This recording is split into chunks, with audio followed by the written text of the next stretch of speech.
It was a Friday night in Atlanta, and the restaurant shimmered with soft jazz and golden chandeliers. The kind of place where people didn't just eat, they performed their wealth. The walls whispered old money, and at the center table sat the Langfords, a family that believed their last name carried the weight of the city. Mark Langford, a real estate mogul with a diamond watch and an ego to match, was celebrating his wife's birthday. His daughter, Lily, scrolled through her phone, barely acknowledging the people around her. Then came her, Tasha Williams, the waitress for the evening. Her uniform was clean but slightly faded, her shoes worn at the edges, her hair neatly tied back. There was quiet dignity in her every move, even as she carried trays heavier than her paycheck. "Good evening," Tasha said softly, placing menus on the table. "Can I get you something to start with?" Mark didn't look up. "Let's hope the service is better than the decor," he muttered, sipping his drink. His wife, Cynthia, laughed without humor. "We'll have the lobster bisque," she said sharply. "And make sure it's hot this time. Last time we were here, it was lukewarm, like the staff's effort." Lily smirked. "Do they even train people here?" Tasha kept her smile, her eyes calm. "Yes, ma'am," she said. "I'll make sure everything's perfect." But as she turned, she heard Lily whisper, "Perfectly broke, maybe." The words stung like glass under skin, but Tasha had learned long ago, the world often measured people by their wallets, not their worth. She took a slow breath and kept moving. Hours later, as the dinner ended, Mark called her over. "You missed a spot," he said, pointing to a water ring on the table. "You people never pay attention to detail." Tasha blinked. "You people?" she repeated quietly. He looked at her, unflinching. "Service people. Always excuses, never excellence." Lily giggled, taking a selfie. Cynthia clinked her glass. "Mark, don't waste your breath. Let's just pay and go." He waved his hand dismissively and tossed a few bills onto the table. "Not even enough for the tip." "Keep the change," he said. "You might need it." Tasha nodded, her pride bruised but unbroken. "Thank you, sir. Have a good evening." When they left, she exhaled the pain she'd swallowed all night. The manager noticed her quiet tears. "Tasha, go home," he said gently. "You've done enough." "Enough never seems enough for people like them," she whispered. He sighed. "Don't let them change who you are." She smiled faintly. "I won't." Years passed. Life took turns that only destiny could design. Tasha left the restaurant, went back to school, worked 2 jobs, and studied real estate at night. She learned the business, the numbers, the language of power, not to mimic it, but to redefine it. With grit as her compass, she founded her own company, Harborize Properties. It started small, flipping rundown homes, helping single mothers secure ownership, giving hope where banks said no. Word spread. Investors noticed. Within 5 years, Tasha wasn't serving tables. She was sitting at board tables. Then came the day she'd never forget. Her assistant walked into her office. Glass walls, city view, her name engraved on the door. "Ms. Williams, the Langford estate wants to meet with you," he said. Tasha looked up slowly. "Langford?" "Yes, ma'am," he replied. "They're facing foreclosure. Apparently, the patriarch overextended their assets." Tasha leaned back in her chair, heart pounding like distant thunder. The name felt heavy, like history looping back for justice. She smiled faintly. "Tell them I'll see them Monday morning." Monday came. The Langfords walked into the gleaming lobby of Harborize. Polished floors, soft jazz, the faint scent of jasmine and ambition. Mark wore a forced smile. His suit couldn't hide the exhaustion behind his eyes. Cynthia clutched her purse tightly. Lily followed behind, now older but still wrapped in quiet arrogance. "We're here to see the CEO," Mark said to the receptionist. "Mr. Williams, I believe." The receptionist smiled. "That would be Ms. Williams." The doors opened to the top floor, revealing a conference room lined with sunlight. And there she was, Tasha, standing at the head of the table, in a fitted emerald green suit, confidence radiant as sunrise. The room froze. Mark's jaw tightened. "You work here?" Tasha smiled. No, Mr. Langford. I own here. Lily blinked, her phone lowering. You're joking. No, Tasha said softly. But I do appreciate irony. Mark cleared his throat. Listen, Ms. Williams, our family has fallen on some hard times. We need assistance restructuring our assets. I'm sure we can work out a deal beneficial for both sides. Tasha studied him, silent. In that moment, she remembered the sting of his words. You people. She remembered how small he made her feel. But now she wasn't small. She was power clothed in grace. Tell me, Mr. Langford, she said finally. When you said you people, which people did you mean? His face reddened. I didn't mean… It's all right, she interrupted gently. Because now I do know what you meant. You meant people who rise, even when the world expects them to serve. Cynthia spoke quickly, her voice trembling. Please, Ms. Williams, we're not here to argue. We just need help. Tasha looked at her, the compassion in her eyes wrestling with the scars of memory. Help? She repeated. That's a word I know well. I asked for it once, too. Lily shifted uncomfortably. Can we just talk business? Tasha nodded slowly. Of course. Business is what brought us all here. She tapped a folder on the table. This document outlines a proposal, one that could save your estate. But before we sign anything, I want you to understand something. She leaned forward, her voice low, calm, powerful. Humility is worth more than any mansion. The silence stretched like truth itself. Mark stared at her, speechless. For the first time in his life, he didn't have the upper hand. Cynthia lowered her eyes. Lily swallowed hard, her voice a whisper. You're really going to help us? Tasha met her gaze. I believe in second chances. The question is, do you? Mark exhaled slowly. You're a remarkable woman, Ms. Williams, he said. I underestimated you. Yes, she said softly. You did. Her eyes softened, a flicker of compassion breaking through the steel. But maybe that's how we learn, by being wrong about people. The meeting ended with handshakes more fragile than promises. As they left, Cynthia turned back. Why did you agree to help us after everything? Tasha smiled faintly. Because someone once told me not to let people like you change who I am. Hours later, she stood by her office window, watching the city lights shimmer like memories. Her phone buzzed, a message from her assistant. Langfords accepted the deal. They'll meet you again next week. Tasha looked out at the skyline, eyes deep with thought. The story wasn't over, not yet.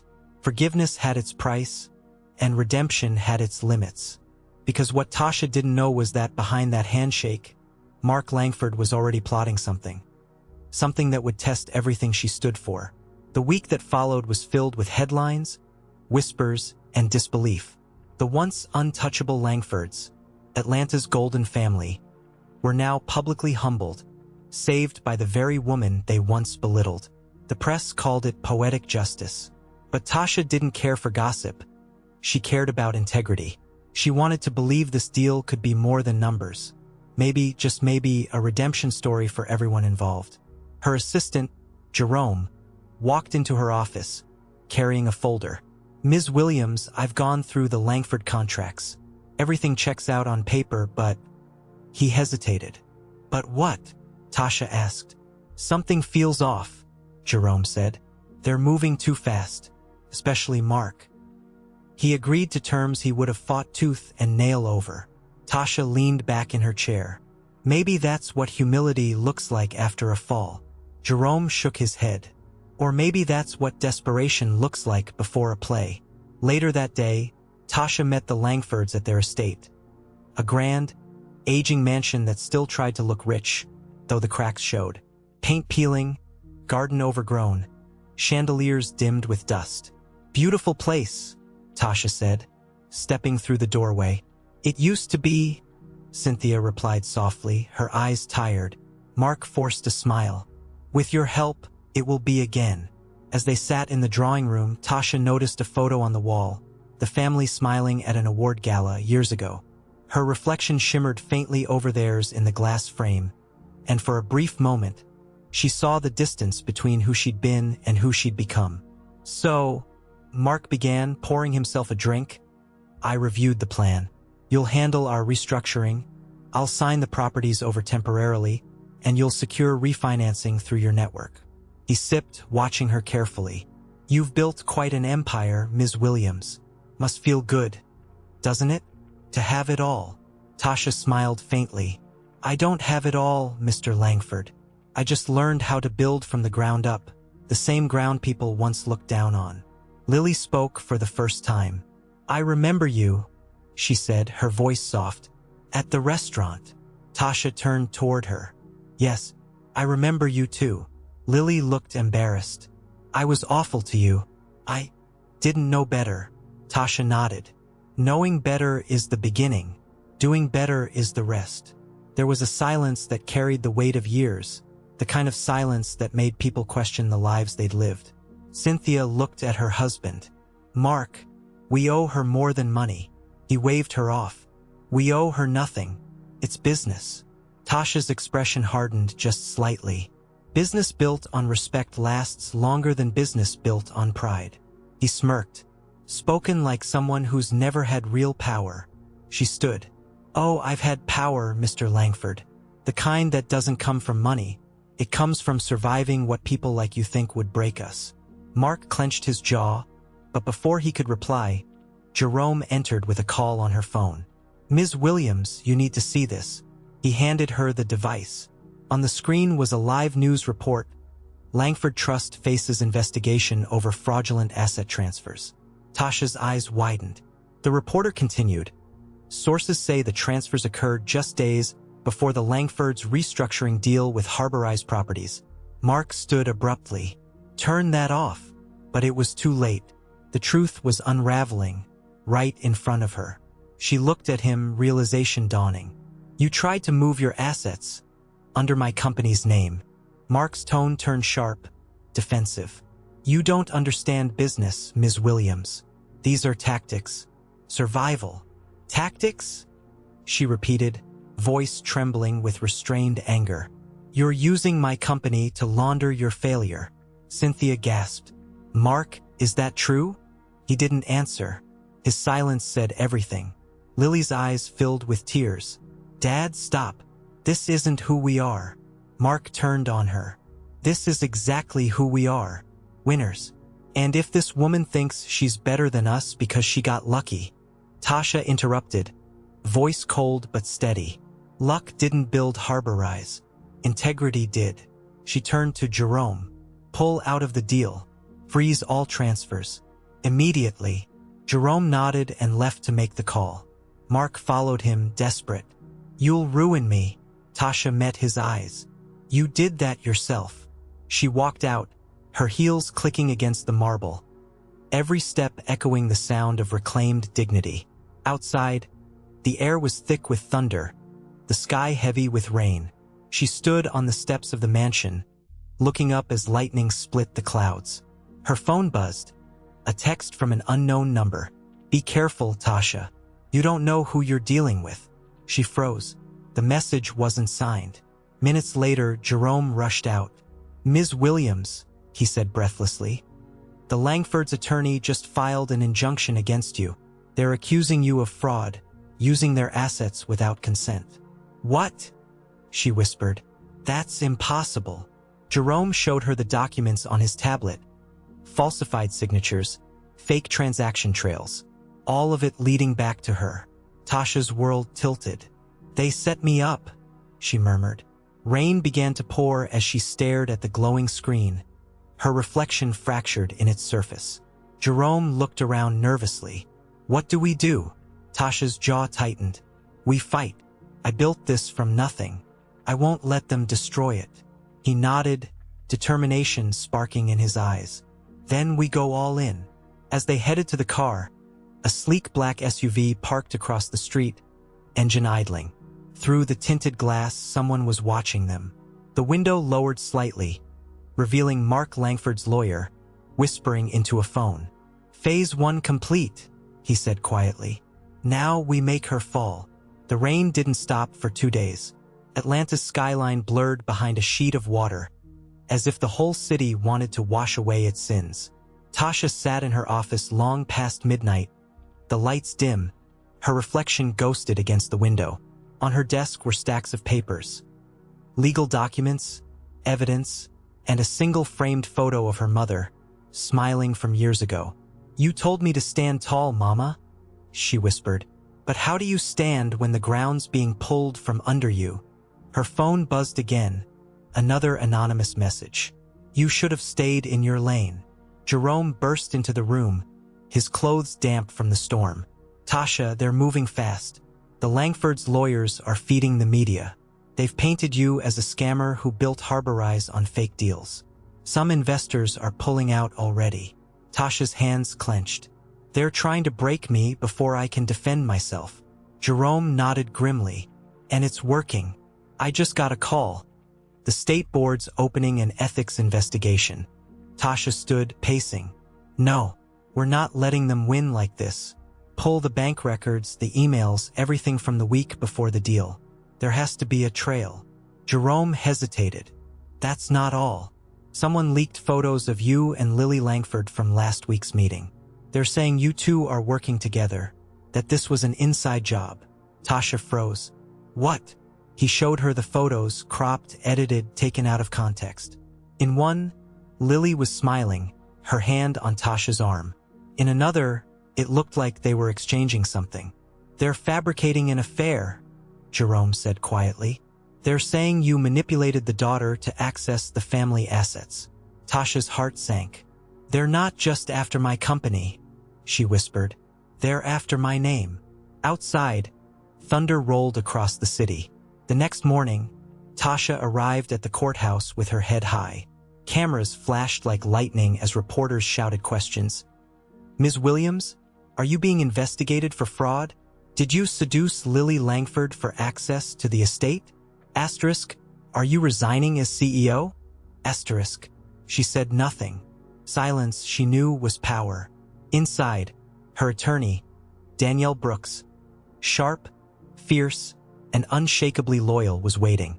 "Tasha, I've seen this play before," Danielle said. "Rich men in trouble find someone to take the fall. But we're not going down without a fight." Tasha nodded. "Then we dig." Over the next few days, the investigation deepened. Tasha's accounts were frozen. Harborize board demanded answers. Clients withdrew contracts. What took her years to build was being dismantled piece by piece. Still, she refused to crumble. One night, as she went through her old files, she found something strange. A USB drive labeled Harborize original contracts. She didn't remember creating it. When she plugged it in, there was a single folder named The Foundation. Inside were scanned contracts, blueprints, and a document signed by Mark Langford dated 5 years earlier. Tasha frowned. "That can't be right." Jerome leaned over her shoulder. "Wait, is that his signature? Why would Mark Langford's name be on your founding documents?" Her pulse quickened. "Unless someone helped start Harborize without me knowing." Jerome blinked. "You think he's been connected to you from the beginning?" She looked up slowly, realization dawning like a slow storm. What if Harborize wasn't just my company? What if it was his backup plan all along? Before she could dig further, her phone rang. Lily Langford. "Tasha," Lily's voice trembled on the line. "You need to meet me. I found something. It's about my father." Tasha hesitated. "Lily, I don't know if I can trust you." "I know," Lily said, "but he's not just trying to ruin you. He's using you to cover something much bigger, something that could destroy both of us." Tasha took a deep breath. "Where?" "An old property downtown, the one he bought years ago under Langford Development. Meet me there tonight. Come alone." Jerome shook his head when she hung up. "You can't go alone. Could be a trap." "Maybe," Tasha said, slipping on her coat. "But if she's telling the truth, this could clear everything." Hours later, she arrived at the address. An abandoned office building, windows shattered, vines creeping up its sides. The rain had stopped, leaving the night heavy and quiet. Inside, the floorboards creaked beneath her heels. The only light came from a flickering bulb near the back hallway. "Lily," Tasha called softly. A voice echoed. "Back here." Tasha followed the sound, into a dim room filled with boxes and old files. Lily stood by a desk, holding a folder. Her eyes were red from crying. "He's been doing this for years," she said, her voice shaking. "Fake companies, offshore accounts, property laundering. He used Harborize to make it look clean." Tasha took the folder, flipping through documents. Every page screamed deceit, property deeds, falsified valuations, shell corporations. "This could prove everything," she whispered. But then a sound. Footsteps. Lily froze. "He's here," she breathed. The door creaked open, and there stood Mark Langford, rain dripping from his coat, a cold smile on his face. "I told you, Lily," he said calmly, stepping inside. "You talk too much." Tasha took a step back. "You set me up." Mark's smile widened. "You thought you could embarrass me in front of the world?" "No, Ms. Williams. I'm just taking back control." Lily's voice trembled. "Dad, please." He cut her off. "You were never supposed to find this place." Tasha held the folder tight. "You can destroy papers, Mark, but truth doesn't burn that easy." Mark stepped closer, his voice low and dangerous. "You built your little empire on my shadow, and now that shadow's coming to collect." A flash of headlights cut through the room as a car pulled up outside. Tires screeched. Someone shouted her name. "Tasha!" Jerome's voice. Mark turned toward the window, and that's when the gunshot echoed. The glass shattered. Lily screamed. Tasha ducked behind the desk, heart pounding. When she looked up, Mark was gone. The door swinging open, the sound of his footsteps fading into the night. Lily fell to her knees, shaking. "He's going to destroy everything, you, the company, me. You don't know what he's capable of." Tasha gripped the folder, adrenaline racing through her veins. "Then it's time the world finds out." Outside, sirens wailed in the distance. But through the broken window, another car engine started. Black SUV, the same one from before. Jerome burst through the door. "Tasha, we need to go now." "That's not the police, that's his people." Tasha grabbed Lily's hand, the folder pressed against her chest. "Then we run." They dashed through the rain-soaked streets as the SUV followed, its headlights cutting through the dark like predators hunting prey. Behind them, the abandoned building exploded into flames. The explosion painted the sky in fire. Tasha, Lily, and Jerome ran through the smoke and rain, their lungs burning with fear and adrenaline. The SUV roared behind them, its tires splashing through puddles like thunder chasing lightning. Tasha's hand clutched the folder, the last piece of truth that could clear her name and expose Mark Langford for everything he'd done. "Over here," Jerome shouted, pointing to an alleyway. They darted in, barely dodging the glare of headlights as the vehicle screeched to a halt. Tasha pressed against the wall, heart hammering, rain streaming down her face. She looked at Lily, terrified, trembling, but finally awake to who her father really was. "Lily," Tasha whispered. "This ends tonight." Lily nodded. "He won't stop until he destroys you or himself." Moments later, police sirens blared in the distance. Jerome's voice was steady, though breathless. "We called them before we came. Backup's coming." But Tasha knew Mark was smart, too smart. "He's not going to wait around for the police," she said. "He's going to run, and we're going to stop him." They made their way through the back streets until they reached the Langford estate. The mansion that once symbolized power now stood like a haunted monument. Lights flickering, doors open, echoes of a family's downfall whispering through the rain. Inside, Mark was packing documents into a briefcase, his expression wild but composed. The man who once mocked her for being a waitress now looked desperate, cornered by his own arrogance. He froze when Tasha stepped through the doorway, drenched, bruised, but unbroken. "It's over, Mark." He gave a dark laugh. "Over? You have no idea how deep this goes. You think one file will save you? You're just another name they'll forget once the story fades." Tasha stepped closer. "Maybe, but they'll remember yours." He pointed toward her, voice shaking with fury. "You don't get to lecture me about integrity. You don't get to win." Lily stepped out from behind Tasha. "No, Dad," she said softly. "You don't get to destroy people anymore." Mark's face fell. "You too." "I believed in you," Lily said, tears mixing with rain. "But power without conscience isn't power. It's poison." He looked at her, silent for a moment. Then something in him cracked. The mask slipped, and beneath it was a man terrified of losing everything. He lunged toward the briefcase, but Tasha moved faster, grabbing it before he could reach it. Papers scattered across the floor. Bank accounts, offshore transfers, property fraud. Every secret he'd buried now laid bare. Suddenly, red and blue lights flashed through the windows. Sirens wailed. The police had arrived. Mark stepped back, his shoulders sagging as reality closed in. "You think they'll believe you?" he asked, his voice breaking. "A woman from nowhere?"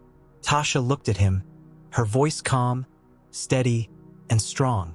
"I came from nowhere, but I built somewhere, and I did it without stepping on people to climb higher." 2 officers entered, weapons drawn. "Mr. Langford, you're under arrest for fraud, conspiracy, and attempted arson." As they cuffed him, he glared at Tasha one last time. "You'll regret this." She shook her head. "No, I'll remember it." They led him away, his expensive shoes slipping on the wet marble. The sound of his footsteps faded, the final echo of a man who thought he could buy the world. Lily turned to Tasha, tears streaking her face. "I'm so sorry for everything, for that night at the restaurant, for how we treated you." Tasha placed a hand on her shoulder. "You don't have to be sorry forever, Lily. You just have to be better from now on." Jerome joined them, the folder safe in his hands. "We did it," he said softly. "It's over." Tasha looked out the window at the flashing lights. "No, Jerome, it's just beginning." Days later, the story broke nationwide. Disgraced real estate mogul Mark Langford arrested in fraud scandal. Ex-waitress CEO exposes corruption. The world finally knew the truth. Harborize was cleared of all charges, its reputation stronger than ever. Investors returned. And Tasha, once dismissed, doubted, and disrespected, became a symbol of resilience across the country. At a press conference, she stood before the cameras, the skyline glowing behind her. Her voice carried quiet power. "People ask how I did it," she said. "How I rose after being underestimated, after being treated like I was invisible. The truth is, I didn't rise because of their hate. I rose in spite of it. Because no one can bury a soul that knows its own worth." She paused, scanning the crowd. Power isn't about titles or money. It's about how you treat people when you think you don't need them. Every hand you push down on your way up is a bridge you'll one day need to cross again. Reporters scribbled furiously, flashes popped, and the room fell silent. After the conference, Lily approached her quietly, a tentative smile on her face. "I'm starting over," she said. "No family money, just work, real work. Maybe one day I can do what you did." Tasha smiled gently.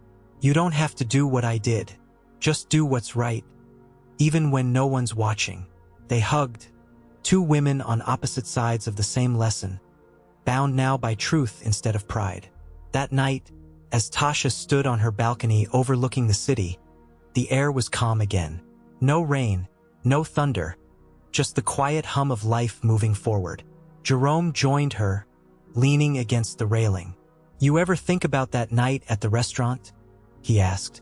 "Every day," she said softly. "That was the night they tried to make me feel small. And that was the night I promised myself I'd never let anyone decide my value again." He nodded. "You kept that promise." She smiled faintly. "I didn't do it alone." The city lights shimmered below, endless, alive, and full of stories still untold. Then she whispered, almost to herself, "You can strip a person of money, of status, of comfort, but not of purpose. And when purpose meets perseverance, no amount of privilege can stop it. Because the real revenge isn't proving them wrong, It's becoming everything they said you couldn't be.